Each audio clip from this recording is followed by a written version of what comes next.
Perkenalkan, nama saya Tita Martiana, mahasiswi dari program studi administrasi bisnis. Pada kesempatan kali ini, saya akan membahas tentang kewajiban perpajakan penjual pada platform TikTok Shop di Indonesia.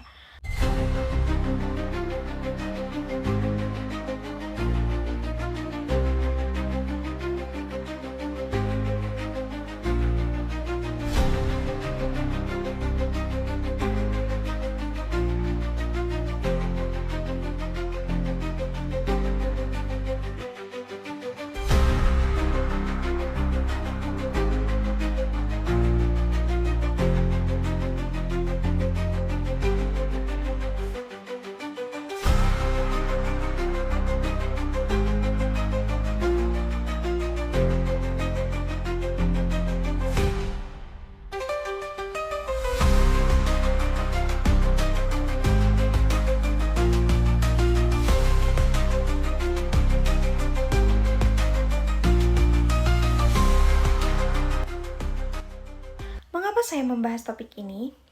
Karena perkembangan perdagangan digital yang sangatlah pesat telah mengubah dan meningkatkan jumlah pelaku usaha yang memanfaatkan media sosial sebagai sarana penjualan. Di sisi lain, setiap penghasilan yang diperoleh dari aktivitas bisnis tetap memiliki konsekuensi perpajakan sesuai dengan ketentuan yang berlaku. Contohnya seperti Glow Hijab Official, jenis usahanya yaitu penjualan hijab dan fashion muslim secara online. Platform penjualannya yaitu seperti TikTok Shop, TikTok Live, dan affiliate program. Lama usahanya sekitar 2 tahun, lalu omset per bulannya yaitu sebesar 70 juta dan omset per tahunnya yaitu sebesar 840 juta per tahun. Lalu, Glow Hijab ini mempunyai pegawai yaitu sebanyak 4 orang. Dalam studi kasus ini digunakan contoh sebagai UMKM bernama Glow Hijab Official yang bergerak di bidang penjualan hijab melalui TikTok Shop. Usaha ini memasarkan produknya melalui video pendek, live streaming, serta bekerja sama dengan affiliate creator. Dengan omset rata-rata sebesar 70 juta setiap bulan, usaha ini telah berkembang menjadi salah satu contoh UMKM digital yang memanfaatkan teknologi untuk meningkatkan penjualan. Besarnya omset tersebut juga mengharuskan pelaku usaha memahami kewajiban perpajakannya agar terhindar dari sanksi administrasi serta denda. Mengapa TikTok Shop ini sangat pesat?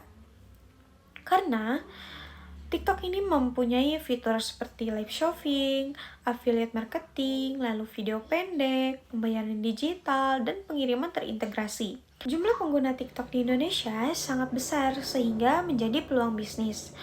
TikTok Shop berkembang pesat karena menawarkan konsep social commerce, yaitu menggabungkan media sosial dengan transaksi jual beli.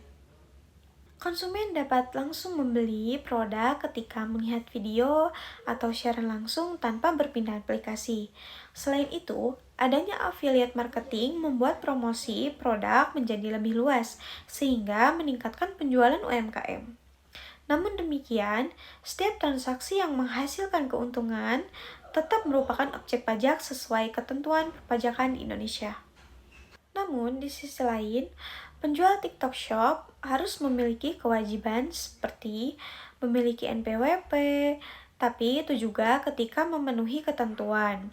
Lalu yang kedua memiliki NIB atau nomor induk berusaha.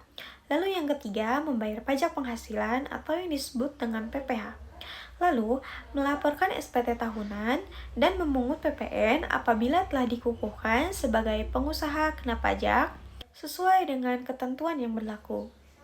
Sebagai pelaku usaha, penjual TikTok Shop memiliki beberapa kewajiban perpajakan.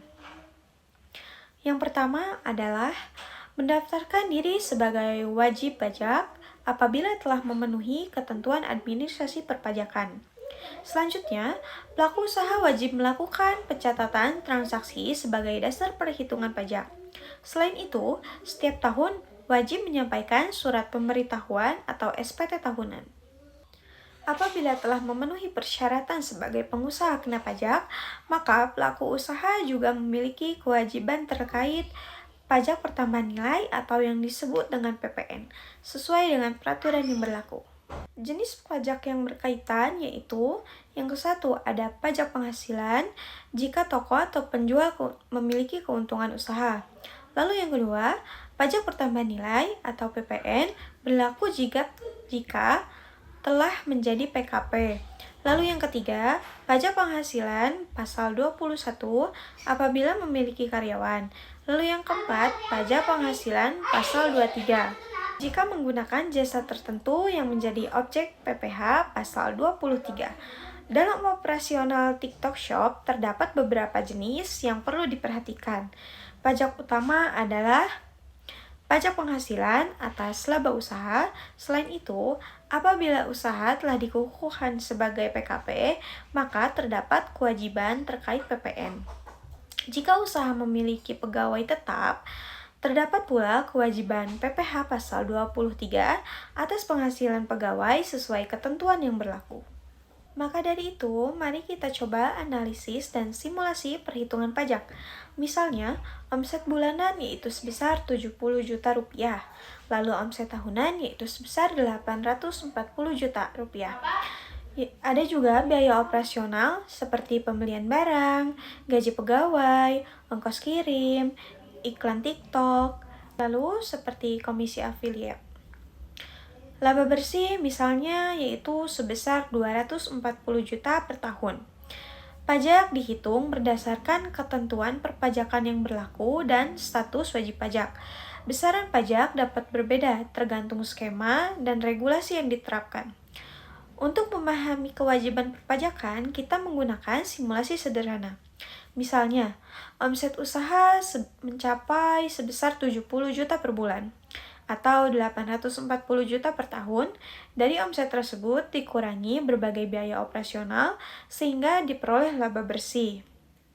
Besarnya pajak penghasilan yang harus dibayar akan bergantung pada status wajib pajak, skema perpajakan yang digunakan, serta ketentuan yang berlaku. Oleh karena itu, pencatatan keuangan yang baik sangat penting agar penghitungan pajak dilakukan secara benar.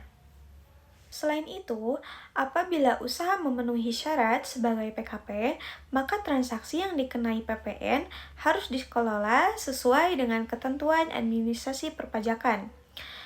Jika kita tidak patuh atau apabila tidak memiliki kewajiban perpajakan dapat menimbulkan risiko seperti sanksi administrasi, denda, bunga, pemeriksaan pajak, kesulitan memperoleh pembiayaan, dan menurunnya reputasi usaha. Ketidakpatuhan perpajakan dapat menimbulkan berbagai konsekuensi. Selain dikenakan sanksi administrasi sesuai dengan ketentuan perpajakan, pelaku usaha juga dapat mengalami kesulitan ketika mengajukan pinjaman atau mengikuti program pemerintah yang mensyaratkan kepatuhan pajak. Oleh karena itu, kepatuhan pajak merupakan bagian dari tata kelola usaha yang baik. Maka dari itu, kita harus menerapkan strategi kepatuhan perpajakan seperti membuat pembukuan digital, menyimpan seluruh bukti transaksi, dan melakukan pencatatan omset setiap hari. Serta menghitung pajak secara berkala, melaporkan SPT tepat waktu, mengikuti perubahan regulasi perpajakan, berkonsultasi dengan konsultan pajak atau account representative DJP apabila diperlukan. Agar tetap patuh terhadap peraturan perpajakan, pelaku usaha perlu menerapkan beberapa strategi.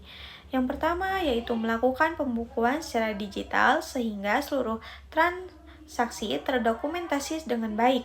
Lalu yang kedua, melaporkan pajak tepat waktu dan mengikuti perkembangan regulasi perpajakan yang terus mengalami pembaruan. Dengan langkah tersebut, resiko kesalahan administrasi dapat diminimalkan. Jadi, meskipun TikTok Shop memberikan peluang besar bagi perkembangan UMKM, setiap pelaku usaha tetap memiliki kewajiban untuk memenuhi ketentuan perpajakan yang berlaku. Kepatuhan pajak bukan hanya kewajiban hukum, tetapi juga merupakan bentuk kontribusi terhadap pembangunan nasional dan kelanjutan usaha. Sekian yang dapat saya sampaikan. Wassalamualaikum warahmatullahi wabarakatuh.